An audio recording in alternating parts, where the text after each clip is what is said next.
Oi pessoal, meu nome é Isabela e junto com meus colegas Gabriel, Rafael e minha xará Isabela, vamos falar para vocês um pouco sobre as plantas de metabolismo C3 e C4, o que essa classificação determina, o que diferencia e o que aproxima esses dois grupos de vegetais.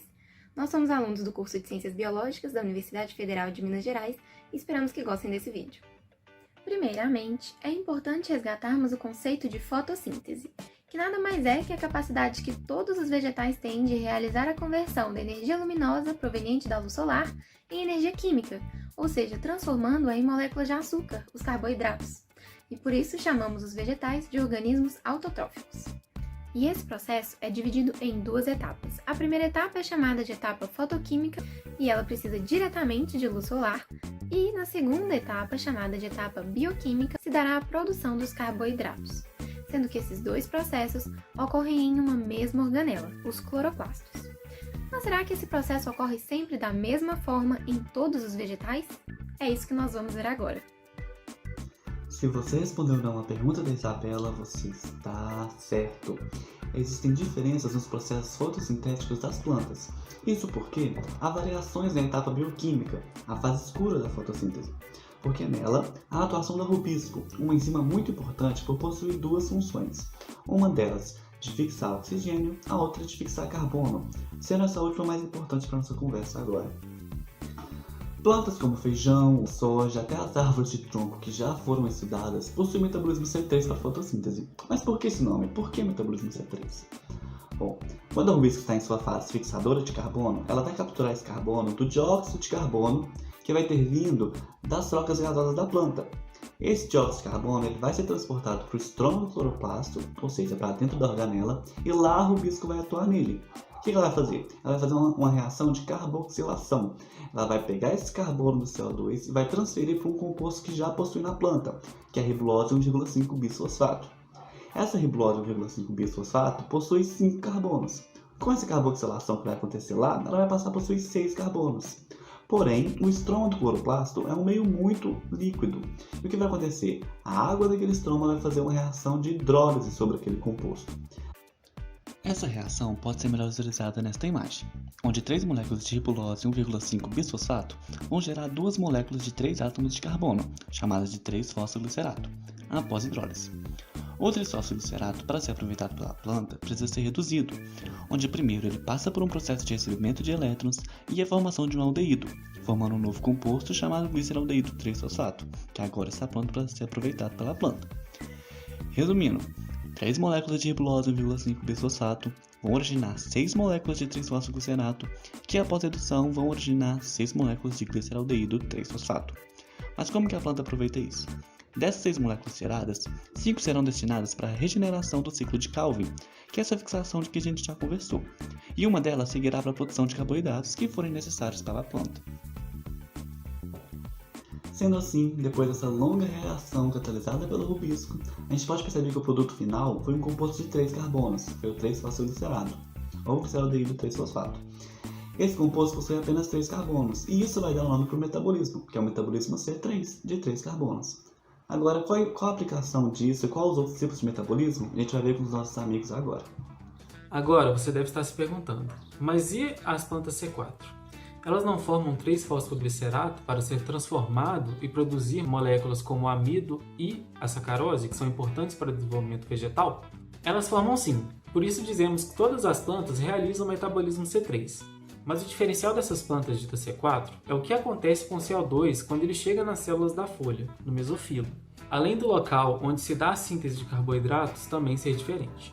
Nessas plantas, quando os poros estomáticos estão abertos, permitindo a saída de água na forma de vapor e a entrada de CO2 na forma de gás, esse CO2 não permanece nas células do mesofilo, como ocorre com as plantas de metabolismo exclusivamente C3. Porque quando ele chega nessas células, esse CO2 é convertido a bicarbonato por uma enzima denominada anidrase carbônica. Esse bicarbonato, então, é incorporado ao esqueleto carbônico do fosfenolpiruvato, uma molécula de 3 átomos de carbono, isso devido à atividade de uma segunda enzima, a fosfenolpiruvato carboxilase, gerando assim um composto de 4 átomos de carbono que dá nome ao ciclo C4, o oxalocetato, que é convertido a malato para então ser transferido para um local diferente, as células da bainha do feixe vascular. Mas o que é essa bainha do feixe vascular? As plantas possuem uma estrutura diferenciada, chamada de anatomia crans. Nessa estrutura bastante especializada, as células do mesofilo são agrupadas em volta do feixe vascular, que é formado por xilema, floema e alguns tecidos de sustentação e proteção. Isso origina um sistema em formato de anel, em que o número de cloroplastos é muito maior do que nas células do mesofilo. Então, nessa parte mais interna, que são as células da bainha do feixe vascular, o malato sofre a ação da enzima málica, com formação de poder redutor, que são moléculas que armazenam energia, nesse caso, o NADPH. O malato é assim convertido a piruvato, liberando CO2. Esse CO2 encontra rubisco que está presente nos cloroplastos, assim dando início ao ciclo de Calvin. Isso mesmo, o ciclo C3. E sabe aquele NADPH que acabamos de falar que é produzido? Então, ele também é utilizado para que parte daquele gliceraldeído 3-fosfato formado pela redução de 3-fosfoglicerato volte a alimentar o ciclo C3. Vale lembrar que o piruvato também tem um papel importante. Ele vai ser lançado nas células do mesofilo para alimentar o ciclo C4. E qual é a cara das plantas de ciclo C4? Bom, são plantas de clima tropical e subtropical, ou seja, vivem bem em temperaturas que variam de 30 a 45 graus. Tem também algumas que são de clima semiárido ou até de clima desértico. Alguns de seus representantes são o milho, a cana-de-açúcar e a maioria das monocotiledôneas, assim como algumas gramíneas tropicais. Agora, qual será o benefício de fixação de carbono em outro local que não nas células do mesofilo? Bom, como Gabriel disse anteriormente, a rubisco apresenta uma função dual e ela pode atuar tanto como fixadora de gás carbônico na fotossíntese, quanto como fixadora de oxigênio, um processo conhecido por nós como fotorrespiração, que nada mais é que um processo de respiração que envolve a necessidade de energia luminosa. E além disso, vale lembrar também que é um processo que tem liberação de CO2, gás carbônico, como todo processo de respiração. E a relação entre essas duas funções é muito importante para a planta, pois influencia diretamente no seu rendimento fotossintético. Portanto, também influencia na relação de CO2 produzido com a quantidade de CO2 consumido. E esse rendimento é tão importante que é tido como um dos principais benefícios da evolução do metabolismo C3 para o metabolismo C4.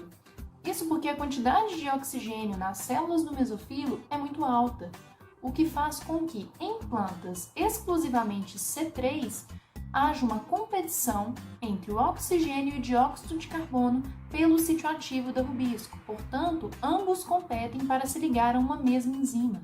E a chance do oxigênio vencer essa disputa é muito alta, diferentemente do que acontece nas células da bainha do feixe vascular, em que a quantidade de oxigênio é mínima e, portanto, o CO2 é quem vence essa competição, o que faz com que a planta realize mais fotossíntese do que fotorrespiração e, com isso, produza mais compostos que são necessários para o seu crescimento e desenvolvimento. E por isso, dizemos então que o rendimento fotossintético é maior em plantas C4, porque serão poucas as vezes que a rubisco se ligará ao oxigênio em detrimento do dióxido de carbono. Além disso, em planta C4, o metabolismo fotossintético se torna cada vez mais acentuado na presença de luz, enquanto em planta C3 corre o risco de ser gerado um processo de fotoinibição, um processo de estresse fisiológico. Planta C4 ainda apresentam um melhor aproveitamento de água, pois perdem no processo de transpiração cerca de 200 a 350 moles de água por cada mol de CO2 fixado, ao passo que as plantas C3 perdem cerca de 350 a 1000 moles de água por cada mol de CO2 fixado. Isso ocorre devido a várias adaptações que foram ocorrendo ao longo do tempo, que resultou em mudanças na anatomia foliar e tornou o processo de CO2 mais proveitoso para as plantas C4, fazendo com que elas estivessem mais adaptadas, mais resistentes a ambientes com alta luminosidade, altas temperaturas e ambientes de seca. E é isso que tínhamos para falar com vocês hoje, pessoal. Muito obrigada por terem assistido e até a próxima!